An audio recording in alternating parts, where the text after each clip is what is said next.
It's my great pleasure today to speak with Ian Garner on the highly topical subject of propaganda in time of war. But let me introduce you properly because you are an historian and expert on Russian war propaganda.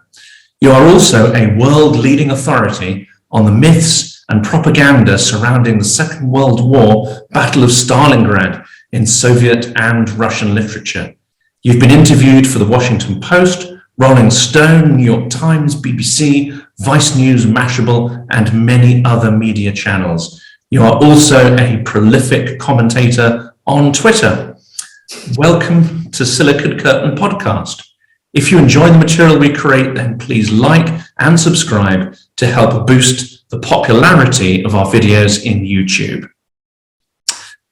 Before we go deeper into this topic, can you please tell me a little bit more about your area of expertise and what got you into this subject?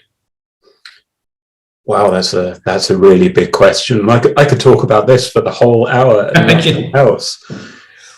But I mean, my background is a sort of classic area studies background in that it combines elements of cultural studies, literature, understanding the media, history, political science, and of course languages, right?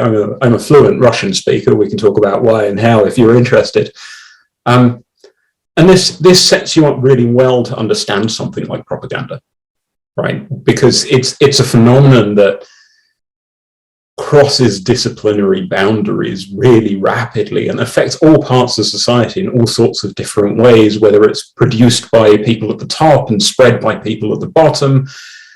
You think about the symbols and the culture that go into making propaganda effective, and I'm sure we'll get into this, but some of the things that seem wild and very unpersuasive about Russian propaganda to us are some of the very things that make it function so effectively for Russian populations.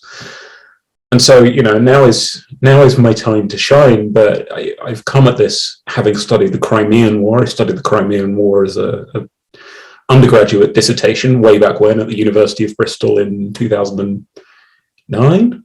I've reached that stage where I kind of can't remember what I did when, and then I wrote a master's thesis on the war in Afghanistan, the Soviet war in Afghanistan, that is, and then moved into looking at more recent Soviet and post-Soviet iconography and symbols and production of propaganda and literature, culminating, and I have to drop this in, culminating in my soon-to-be released book through McGill Queen's University Press, Stalingrad Lives, which is an explanation of the propaganda that was produced at the front by authors like Vasily Grossman, Konstantin Simonov, Ilya Ehrenburg, and a whole range of others who basically lived alongside the troops in quite a daring way in 1942, 1943, and essentially produced a myth of the war that still exists today and has kind of seized the imagination, captured the imagination of many Russians for the last 80 years.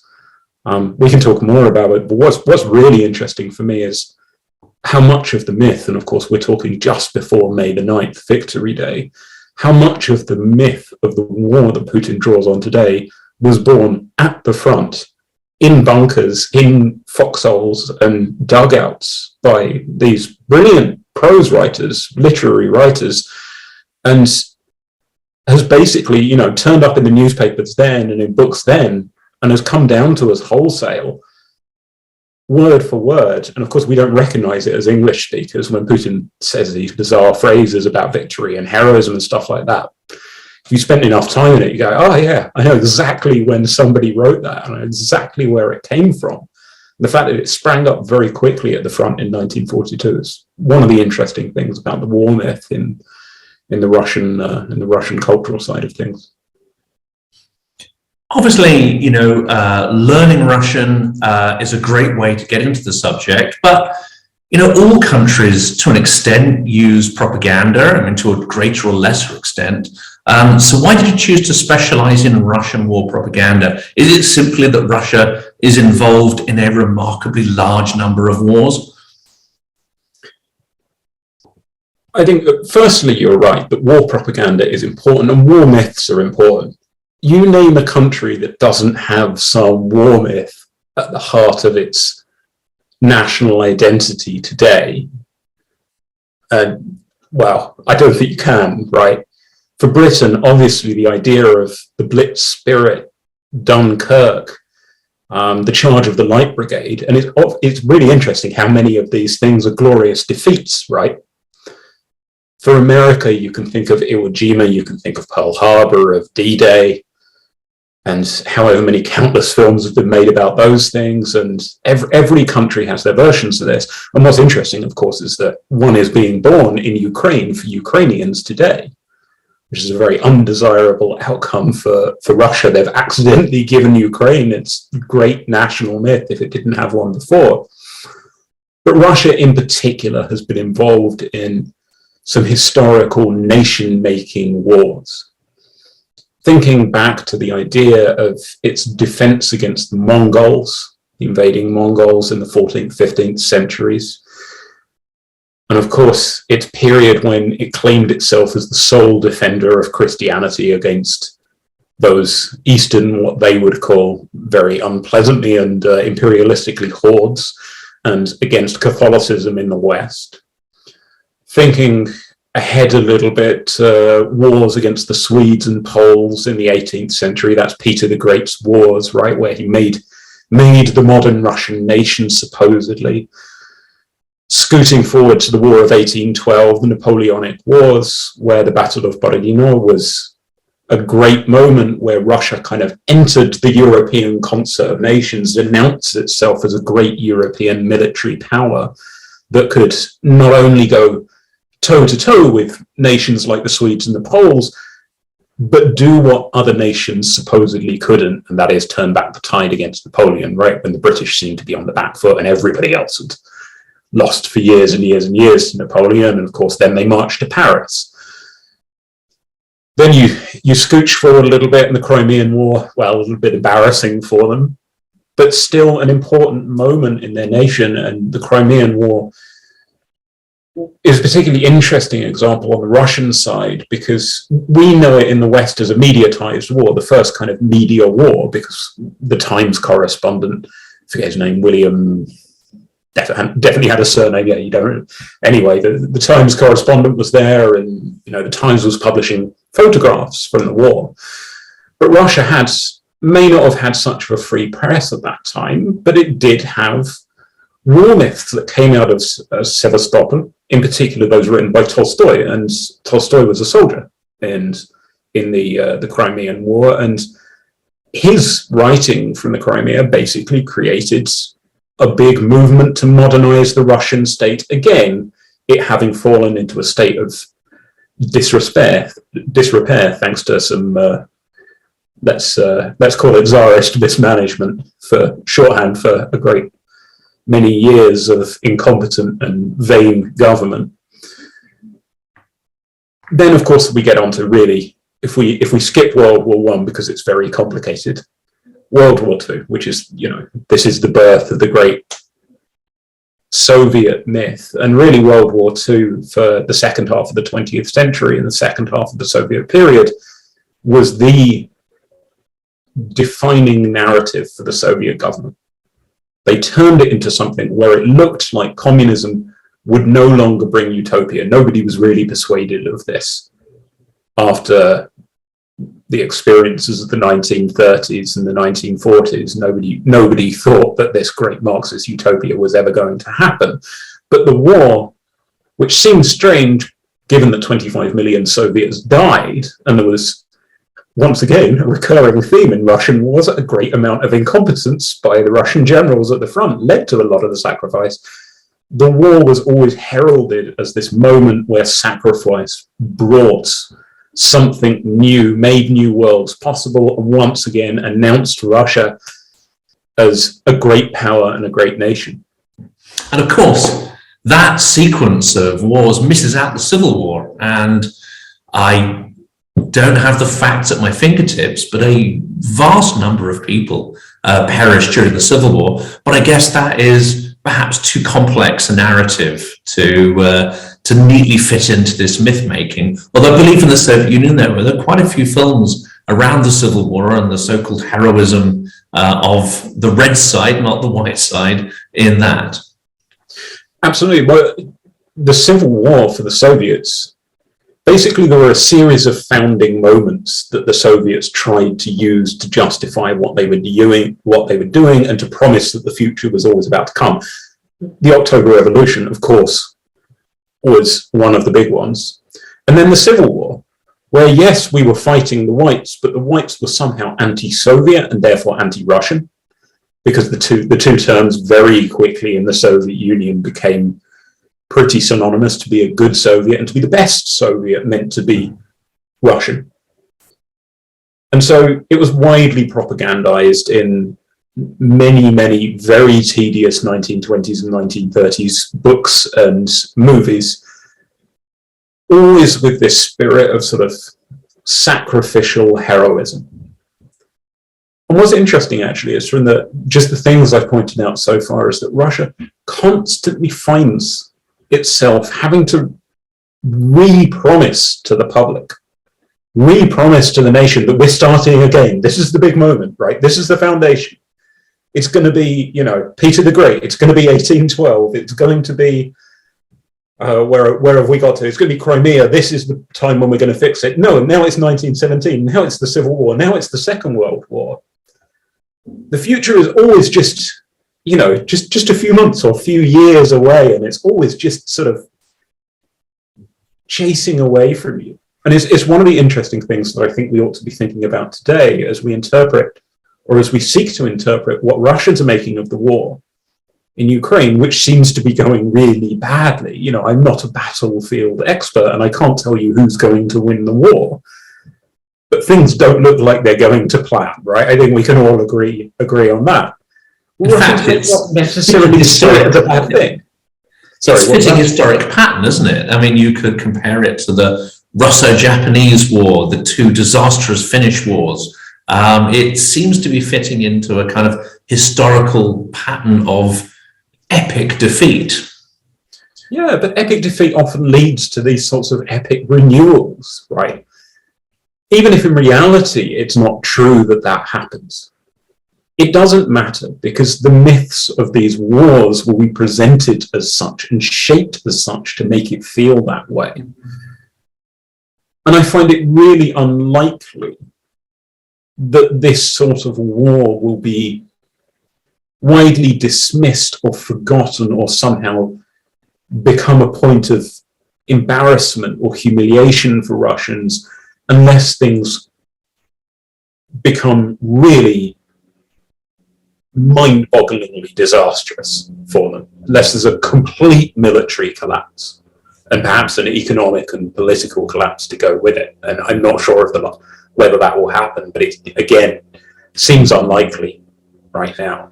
And perhaps the interpretation will very much depend on what happens, who stays in power, whether there's a collapse, whether there's a internal insurrection. I mean, there are so many things that could happen. The future narrative is almost dependent on who emerges in control of the Kremlin, ironically. Yeah, historical memory is always contingent on the present. Right? And this is a really interesting topic as we think about statues and our own colonial and imperial pasts in the West, and there's lots of heated arguments. The victors write history, we know that. But what kind of a history they write and the ways in which that history is embodied in movies and culture and daily life is what really interests me about the way that Russians do this, because I think, like no other European nation, and I know it's controversial for those of you who are paying attention to call Russia a European nation, it's a shorthand, don't attack me in the comments. I can't think of another European nation that has war quite so deeply embedded in its national self-conception as Russia does. And in particular, a series of wars that have basically been pretty disastrous. Well, let's unpack that, because clearly we're going to talk about Ukraine a lot and current events, but let's go back to the roots of the war, because the foundations of this war are based on historical myths, lies, Soviet-era propaganda. But how far back do we have to go to exhume the foundations of today's war that is built on mythology? Oh God, how far back do you have to go? Well, you could go right back to the founding of the Russian state. So that's before the 14th century. The founding of what was called Kievan Rus, because Kiev was a power, a regional power, before Moscow ever was. And some of you who are watching may not be aware of much of this history, but Kiev was a major trading power with links all across the known world, into Asia, around the Mediterranean, up to Scandinavia and Western Europe, until it slowly collapsed through the late sort of Middle Ages. And Moscow, having managed to hold off the attacks from the east and the Islamic people that were coming from the east through a combination of diplomacy, what we call tactical surrender, and battlefield action, the center of power became Moscow. And so there's always been this sort of fraught historical relationship between these two powers. And of course, Moscow then very rapidly became a regional imperial power. And I think you have to understand the state that Russia has been for centuries as not really a mono-ethnic state. And I think it's something that doesn't get talked about much, and I haven't seen picked up on the media much, the fact that we talk about Russia and Russians, but even today, within the boundaries of Russian, we're talking about what is called within Russia a multinational country, where only 80% of the population is ethnic Russian, right? Because when most people think of Russians, they're thinking of people called Vladimir, who are white, right? Not the 20% of people who are indigenous. And there are a large number of indigenous nations with their own languages and their own cultures in Russia. There are people from Tatarstan who are Tatars, who are Islamic and speak a Turkic language. There are myriad other nationalities. And of course, the second nationality within the space of the Russian Empire was always Ukraine. And when you look back to the ways in which Ukraine has been subjugated by the imperial center, it's centered on a raw physical kind of a subjugation, right? But it is also centered on a kind of a cultural subjugation as well, anti-Ukrainian language laws and regulations stretching back centuries, the inability of Ukrainians to have a culture of their own, and where they were allowed to, they were most definitely second-class citizens, and mocked and kept under the thumb. And of course, that continued for all the talk of equality and the so-called friendship of nations under the Soviets. Moscow was always number one. And it mattered to be a Russian. And so the historical roots of the conflict are deep and colonial and imperial. And Russia, throughout its history, has been fighting wars on its colonial peripheries. Thinking back to the 19th century, you can go and read Lermontov, who was down in the Caucasus fighting, and wrote a great book. If you'd like a nice peppy little read and you're interested in Russian literature, go and read Hero of Our Time. It's a wonderful book by Lermontov. And of course, Russia was simultaneously challenged by empires coming from the outside and infringing and sort of battling on those peripheries. So to think back to the Crimean War, the confrontation with Turkey and the Western concert of powers as well. And so this isn't a conflict that's just kind of sparked up since 1917. It's not a conflict since Ukraine was supposedly gifted Crimea in the 1950s. And it's not a conflict that is a post-Soviet conflict. It's a centuries-old argument that's often been violent about who gets to control their own culture and their own territory. And is it also true, again, this might not be that familiar to many people, but Russia has also had quite a flexible approach to how it conquers and controls the peoples within its land. So, for instance, in Finland, there was a huge degree of autonomy, and local language, culture, literature was tolerated, whereas I don't know whether that was concurrent with this period, but for a time in the 19th century, the Ukrainian language was banned, literature was banned, and anyone trying to express that local culture would have been in, well, probably sent to Siberia or worse. Yeah, absolutely. And ironically, actually, so Finland got its independence after the 1917 revolution, and that degree of permissiveness was one of the things that allowed Finland just to sort of creep away from the emerging Soviet Union so easily and not get embroiled in the Soviet Civil War, the Russian Civil War, I suppose it's usually called. But even today, there has been a real pragmatism in the way that the country is ruled. Look at, for example, Chechnya.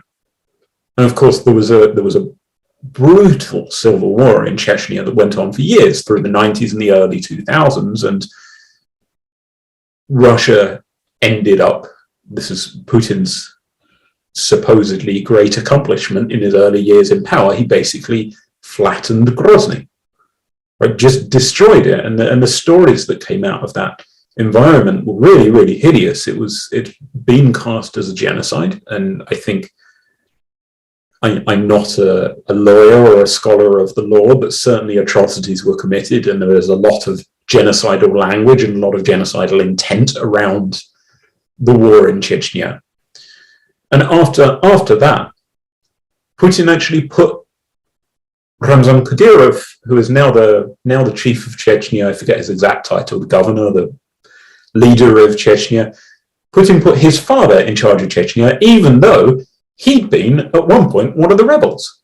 And Chechnya is now governed by Ramzan Kadyrov, who is just a scary, scary man,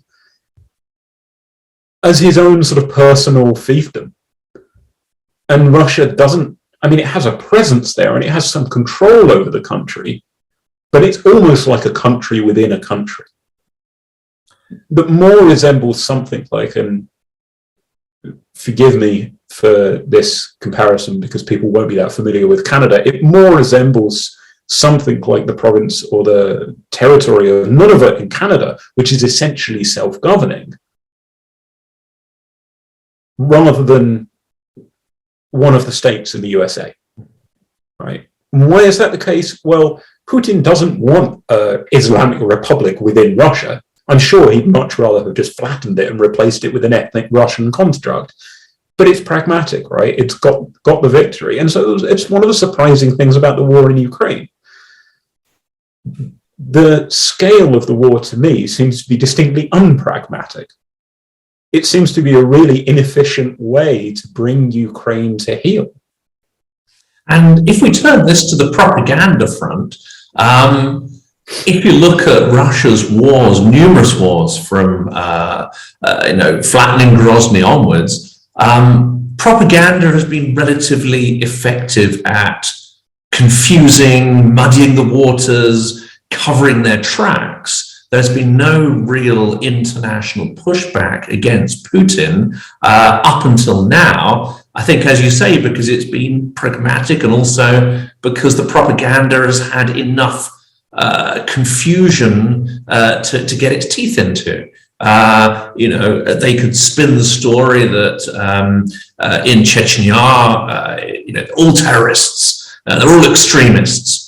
Whereas there's quite a bit of evidence that actually the FSB or the GRU or whoever instigated many of those terrorist outrages in order to give them an excuse to go and invade. So propaganda has been able to kind of get away with it, and the West hasn't sort of gone fully against Putin. As you say, Ukraine seems to be a departure from those past efforts because it's an all-out, highly risky war. Which is not going according to plan, and to an extent the propaganda is flailing, not on the home front, we'll come to that in a minute because I think that the domestic audience is very different, but internationally, would you say their propaganda is quite ineffective at the moment because of, let's say, the lack of ambiguity in the way this war is being waged? Yeah, there's no doubt that in the international arena, at least, Russia has been losing the propaganda war pretty soundly against Ukraine, who produced some really slick and clever and profound myths and stories of their own about the war. And we've talked about Zelensky's personal brilliance and speeches to parliaments and those social media videos. They've done a great job, and the Russians haven't. And it strikes me that if we were to compare it to Chechnya, for example, Chechnya was a really, and this is going to sound very cold, but from a Russian perspective, it was very pragmatic, because they didn't need to try very hard to win the West over, because it came at a time just after 9/11 when George Bush was going all out on this war on terror. Putin was on pretty good terms with Tony Blair on a personal level at that point as well, which helped. And so, he had pretty much carte blanche to do what he wanted. But with this war, things were already rocky after 2014. Ukraine, it was clear that Ukraine was threatening nobody, and that there is almost no neo-Nazi and almost no far-right presence in Ukraine. There is less far-right presence in Ukraine than there is across most of Europe.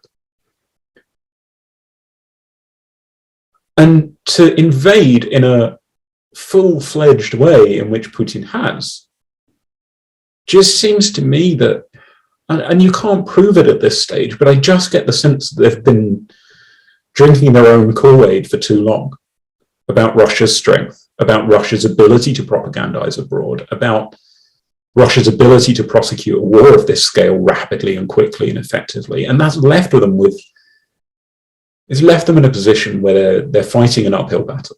So, following on from what you've just said, let's tackle one of the most vicious and ridiculous myths of this war, that Ukraine is overrun with Nazis and that Russia's invasion is a noble cause to denazify the country, ignoring the fact that a population of ultra-fascists would not vote in a Jewish president with a sizable majority. Yes, I think there are two things to explore here. The first is the supposed presence of Nazis in Ukraine. And it's absurd. It's just the most absurd thing. And I think to an extent, between 2014, when the Crimea invasion happened, and the 24th of February, when the new invasion happened, Russia had been to an extent successful in persuading people on the international stage that Ukraine was being overrun or had a large far-right presence. And it really doesn't. I mean, the far-right presence in Europe has been growing because Russia's been funding it. It's been funding parties in Germany and in France and Britain that push far-right beliefs in the extreme right.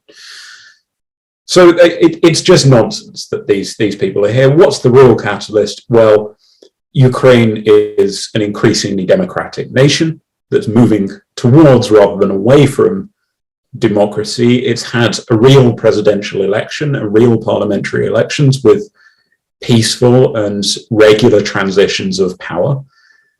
And Ukraine has no interest in belonging to that Muscovite kind of colonial imperial space anymore. That's the issue at stake, right?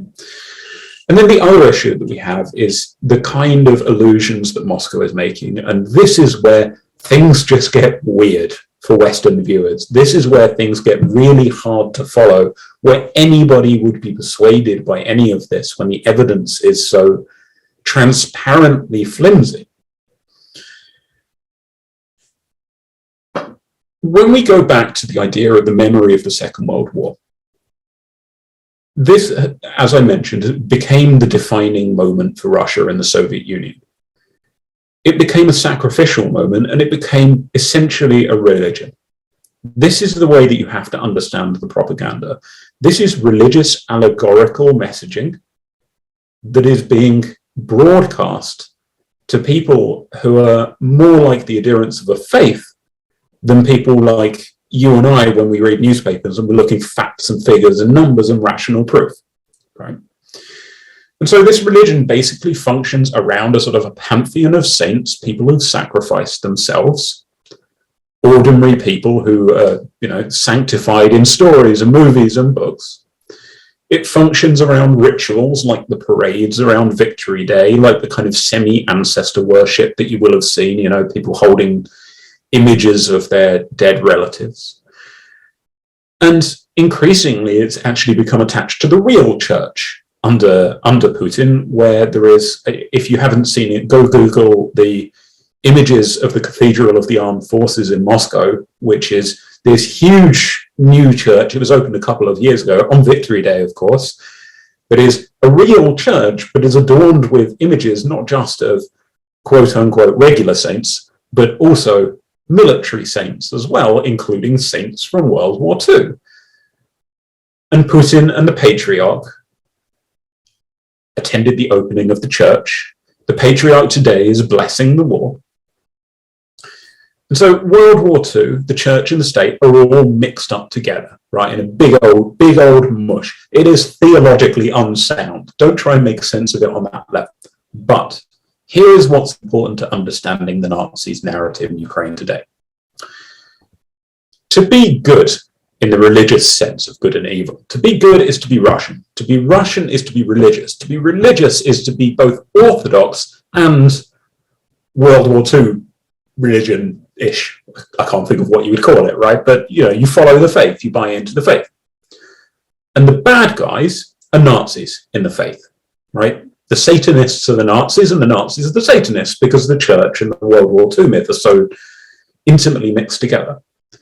And if the bad guys are Nazis, then Ukrainians who oppose Russians are bad guys, and because they're bad guys, they must be Nazis. This works on the level of allegory, even though it doesn't work on the level of logic, right? But you can start to see the connections. And that's how, when you think about last week, you might have seen the stories about Israel breaking, where Lavrov, the foreign minister, claims that Israel is filled with Nazis and Israel supports Nazis. Well, how? That doesn't make sense. How can Ukraine elect a Jewish president if they're Nazis? And how can Israel, a Jewish nation, be a Nazi country? It can't, unless you interpret it as Israel is attacking Russia. And to attack Russia is to attack the faith, and the only people who attack Russia and the faith are Nazis. It's wild, right? But if you see it in those religious terms, it starts to make sense in a different way. Isn't it also the case that we're assuming here in the West something very, very fundamental, in that there is a division between church, state, and leaders, that we regularly change leaders, and the leader is not the embodiment of the country. The country doesn't die when the leader changes. It doesn't fall apart.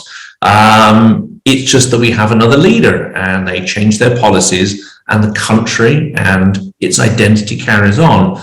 But it seem that in Russia that somehow the person of the leader, the great leader, is synonymous with the country, almost like a Shakespearean way. Is that why these kind of myths work for a certain generation? Because they can't distinguish between the nation, the state, and the government?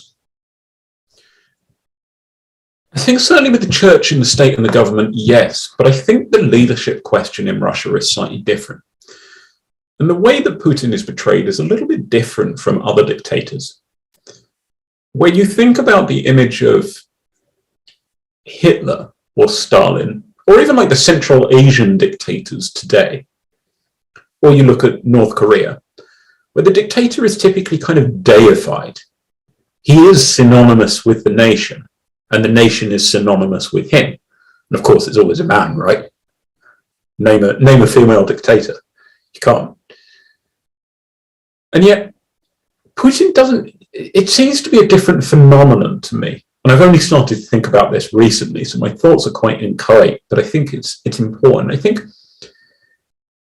Putin isn't necessarily the nation, but Putin represents the nation. He represents an ideal of Russian manhood, or at least, in the propaganda version, he is supposed to represent an ideal of Russian manhood. He's like the best version of Russian you can be. And that is, he's fit, He's healthy. He's manly. He don't take no shit for anyone, if you'll excuse my French. He does judo. He does the horseback riding. He'll speak up for you. He's like, he'll go play hockey and he'll score 7 goals against ex-NHL stars, which are clearly ridiculous. But he's like, we all have that friend who will claim that, oh yeah, I played a 5-a-side game last week and I scored 7 goals and you should have seen me and I did all this amazing stuff. And he's the guy who, is dressed up in all the flags and goes out for St. George's Day and gets drunk and sings the national anthem, right? This is my British version of him. Putin's kind of like that guy. And the interesting thing is that when Putin goes, somebody else could step into that role conceivably. But nobody, after Hitler died, nobody could step into that deified position that Hitler occupied. It was just impossible. And likewise, North Korea, well, they've managed it 3 times now. No, they've only done 2 leadership changes. I apologize. But it was really hard going, especially the second time for them, to turn the third leader into the kind of the deified figure. They really, really have struggled to do it in the same way. So I think there's going to be something interesting when we see the transition of power from Putin, and it's going to come soon, right? Not days or weeks soon, but he's not going to be in power for the next 20 years. And I think it's going to come for almost a very simple atavistic reason, and that is that everything you've described here, even though they're not deified, Putin still projects a profile of strength and almost infallibility. So we see this with all the stage-managed sessions he has with his ministers. They're never allowed to ask him hard questions or make him look silly. It's always the other way around. He has to be seen to know more than all of his subordinates, to be more in control, to be more eloquent. Obviously, it helps that he's clearly not stupid, and he can learn a script, and he can also modulate his tone from quite serious down to quite crude language, so that the broad populace can feel connected with him. But he is not that kind of young, virile leader anymore. And I think the propaganda is failing that. How do you think they're going to manage that? Because the only thing that is not tolerated, I think, in Russian leadership is weakness, physical weakness, mental weakness, and losing control. Once that happens, I imagine the wolves will be circling, or the sharks will smell blood in the water. Whatever analogy you want to use, his days are going to be numbered. Yeah, I think you're right on all of those points, and I don't want to make those points because I don't want to be wrong. But yeah, probably it's going to be a real challenge, because it's obvious that he is not the virile man that he once was. And yet, is he starting to move, and I'm starting to see this, into this sort of position as the father of the nation, the sort of grandfatherly, avuncular figure who is watching over and who just has his hand on the tiller, and you can trust Vladimir. Volodya has your back, right? And he's wise enough, and he's foreseeing everything that's happening, and that's being emphasized a lot in the propaganda right now. Not only are we asking you to make these huge sacrifices, and of course we're summoning up the memory of World War II when you made the sacrifices and lots of people died, but we won anyway. But don't worry, Putin's got it all planned out, right? He sees the things that you don't. And so I think probably we'll see more of that over the coming months and years. But it's really hard to know, and there are rumors swirling about his health, and I don't know if I believe any of them, but purely theoretically, he may get really sick really quickly because he's 70, and things happen to 70-year-olds. And the most interesting thing, I think, of all would be if he doesn't get to stage manage his exit. If he gets so sick suddenly, for whatever reason, has a heart attack, and bang, that's pretty much it. What happens then? And I don't know. Nobody knows. Anybody who says they know is just making it up. It's guesswork. Probably he hasn't put any kind of transition in place, because He's perhaps too paranoid to do that. I mean, Medvedev would have been an obvious choice. It's been tried before, but he couldn't let the reins pass. I mean, picking up on that point, you've written about the similarities in some ways between the Afghan war and the current situation. And if I could quote one of your lines, which I thought was incredibly insightful. So you write about Brezhnev as being an isolated, an aging leader that has his decisions rubber stamped by a group of fawning admirers. But that could equally well apply to Putin in 2022. Yeah, and one of the interesting things about the start of the Afghan war, and it struck me as soon as the war broke out here, is that the Kremlin was clueless because the leadership was cut off from expertise. They didn't have experts on Islam in the Kremlin, which is just like, how do you invade Afghanistan and you don't know anything about Islam when whatever percentage of your population is Islamic as well? It's just madness. There was no serious discussion about what the war would entail because there was no understanding in the room of what the war would entail. Instead, there was just a process of rubber stamping. It almost felt like history was happening to the leadership. And so maybe over the coming years, we will discover that that comparison is more accurate than we can guess at right now. And we'll learn that Putin really was clueless, that he's constructed a system that is so elaborately based on lies of lower downs to higher ups, and so faulty in its confidence in itself, that going to war in Ukraine seemed like a logical and well-reasoned step, whereas from the outside, we see it as a disastrous venture that, at the very best, would have led to, albeit Kiev surrendering and Zelensky fleeing, but still some sort of nasty guerrilla war and sort of ongoing terrorism within Ukraine and within Russia. Maybe that's the answer. Maybe he's just been pragmatic and he's pushed and pushed to see what he could get away with, and he's sort of got away with it up to now. What I find fascinating about this, however, is that the narratives you're talking about seem to work with a certain generation and not another.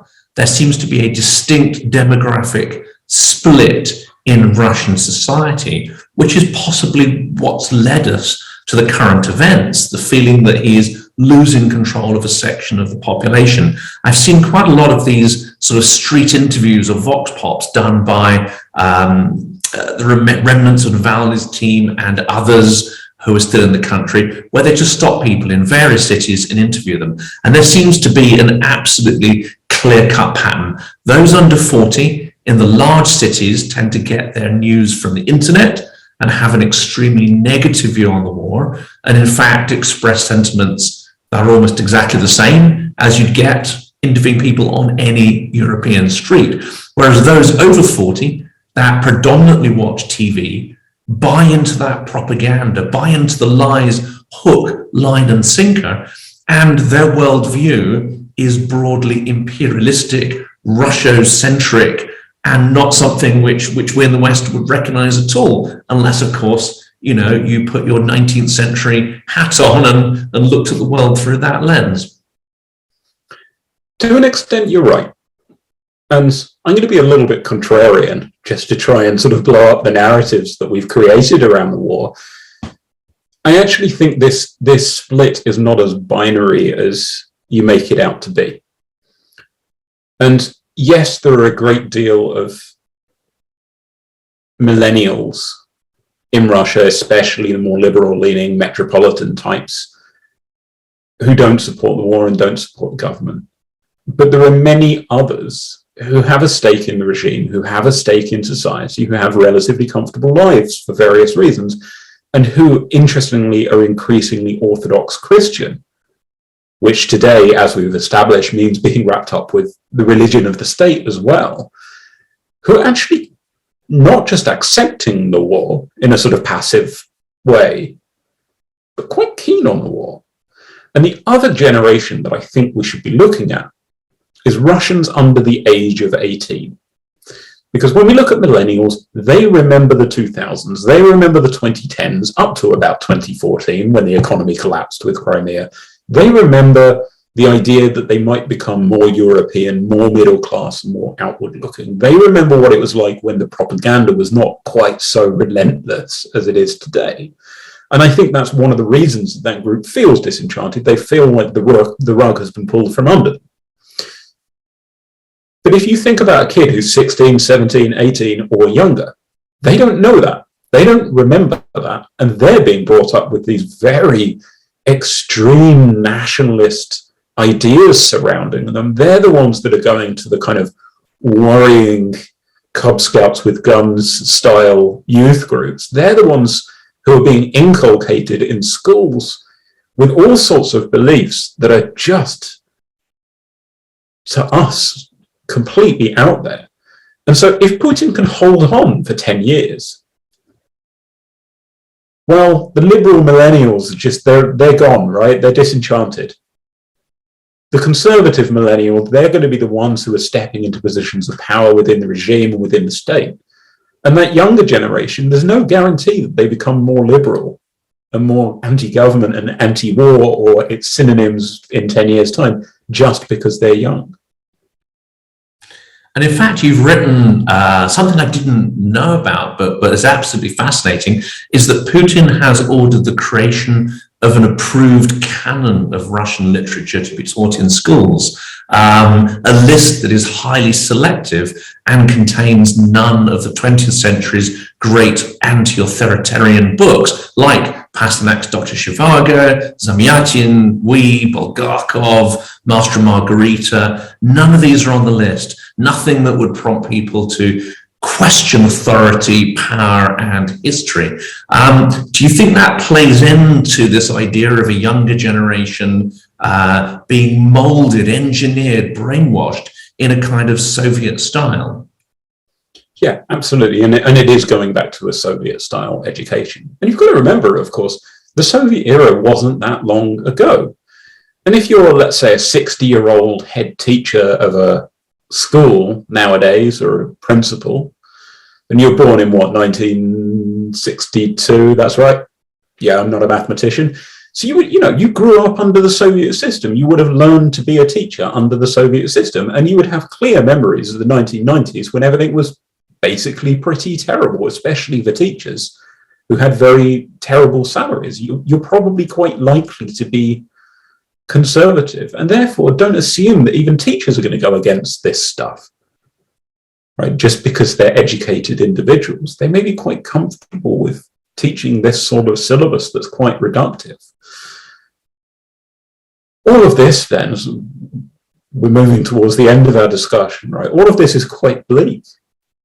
And I think we do have to ask serious questions about what's going to happen in the next few years in Russia. We can't just assume that Putin's going to die and everything's going to go, quote unquote, back to normal, or that the next generation is going to be willing to overthrow Putin just because our, youngest generations are quite rambunctious and quite into social change and social justice right now. That's it. We can't assume that a miracle will happen, that Navalny will be free, that people who are very vocal in the West, like Khodorkovsky, those still in the country, like Ilya Yashin, those kind of liberal voices that we would recognize that could become, liberal Western statesmen, a little bit like Kerensky in the Russia that never happened. We can't assume any of that will happen. If Putin goes, it's just as likely he'll be replaced by another extreme nationalist, someone who may be a little less repressive, may even be a little more repressive, if such a thing's possible. Yeah, I honestly think right now that that's probably the best hope. Or at least it's the most realistic hope, that Putin will step down, be deposed, or will die. And we'll have, somebody who's sort of a Viktor Orban style nationalist, quite an unpleasant figure, but it will at least play ball and will keep the repression less violent and less arbitrary than it has been in Russia in the last few years, and certainly has been in the last few weeks.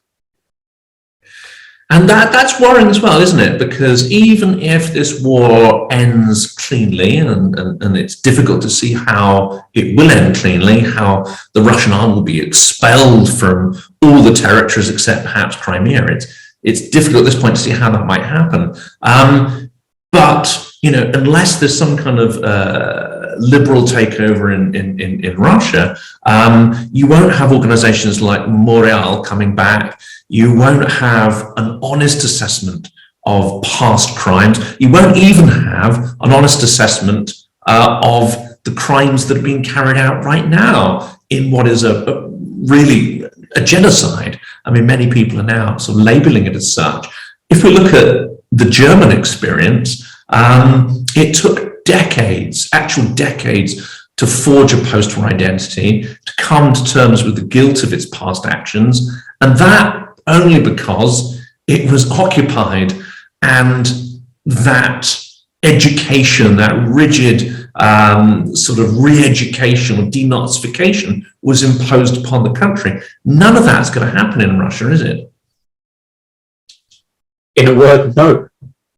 No, I mean, and it could, but Russia is obviously not going to be occupied, and there is such a deep suspicion of the West, everything Western, that it is almost impossible to interact with people. I, for example, approached a blogger who works in Moscow, who is a proud pro-Putin youngish blogger, because I wanted to chat to him about things and do an interview with him for a book project that I'm working on. And he basically told me to F off and said, whatever I say, you're going to attack me. Whatever I say, you're going to turn it into a lie. I know what you're like in the West. You just want to attack me. That's it. And I approached him pretty sensitively and say, we can do this anonymously. No one will know. Don't want to attack you. Just want to categorize your views and learn more about what makes you tick, so we can start to understand what the other side is thinking. And I, straight up F off. And I've written a lot of these similar messages in the last few weeks, and 90% of the answer is, get stuffed. However, there is some hope. There is some hope, because some people are willing to engage. And if people are willing to engage and at least hear each other out, then there is a chance that things could at least become more stable, and stability will lead to smaller opportunities over time to make improvements. And and this is a fairly pessimistic note to end this discussion on. In fact, the first two podcasts I did both ended in a similarly bleak kind of outlook. But let's assume that things don't change radically. The war will end at some point, but there will be an ongoing background struggle, probably played out through digital media. So we'll see propaganda and misinformation evolve. I'd like to broaden out, and this is going to be my last question here. I'd like to broaden out the question into what tools do you think we need as a society and as individuals, but currently lack, to counter the disinformation online, to break out of our social echo chambers, to defend our liberal values, and to help us as individuals identify bias and lies in digital media? I think the first thing that we have to do is recognize that for now, at least, we're effectively at war. We're engaged in a digital war with Russia. Russia is attacking us perpetually. It's using dark financial sources in the West to fund its attacks. It's funding politicians in the West, and it's funding front organizations in the West to attack us in all sorts of ways. It's attacking you every day when you're online. You are seeing Russian disinformation and misinformation every day. You may not realize it, but it is there, both on social media and in mainstream media as well. It makes its way in there slowly but surely. And so our governments have to take this seriously. They have to take much more action than they have in the past, fund cyber defenses, fund their own disinformation schemes to counter Russian schemes, much more widely, and they have to bring social media to heel. And I know it's hard to balance our interest in freedom of speech with a need to clamp down on the content that's being published online. But if we don't do it, then freedom of speech will be lost for good. If Russia wins this battle, if America becomes authoritarian in the way that it looks like it's going to be, in large part thanks to Russian money and influence, we may lose this battle and lose freedom of speech forever. And if we do that, there is very little hope of wresting ourselves back from the abyss we'll find ourselves in, let alone saving Russia too.